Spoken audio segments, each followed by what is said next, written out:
დღეს ქალთა საერთაშორისო დღე აღინიშნება თარიღს. ქალაქში მცირე ღონისძიებებით გამოეხმაურნენ. 8 მარტი ქალბატონებს რამდენიმე საათიანი მუსიკალური პროგრამით ახალგაზრდულმა ჯაზ ბენდმა კალისტრომ მიულოცა. პატარა შემსრულებლები ამ მიზნით ვარდების სკვერში შეიკრიბნენ. ქალბატონებს ქალთა საერთაშორისო დღე მიულოცა აფხაზ ქალთა კავშირმაც. ევროპის მოედანზე შეკრებილებმა გამლელი ქალბატონები ბუშტებითა და თაიგულებით დაასაჩუქრეს.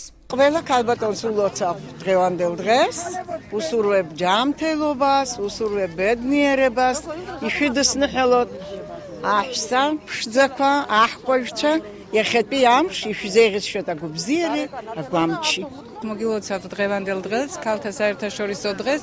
ძალიან მნიშვნელოვანი დღეა ქალებისათვის, ჭირდებათ ქალებს სითბო, სიყვარული, ყურადღება და ეს ლამაზი ყვავილები ნამდვილად მოულოდნელი იყო დღეს ჩემთვის.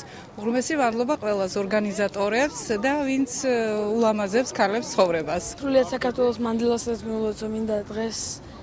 დღევანდელი დღე მინდა დედაჩემს მიულოცო და რა ვიცი, კარგად იყვნენ, მაგრად იყვნენ და რა ვიცი, ასე ვთქვათ, მათ სრულები აეხმოთ.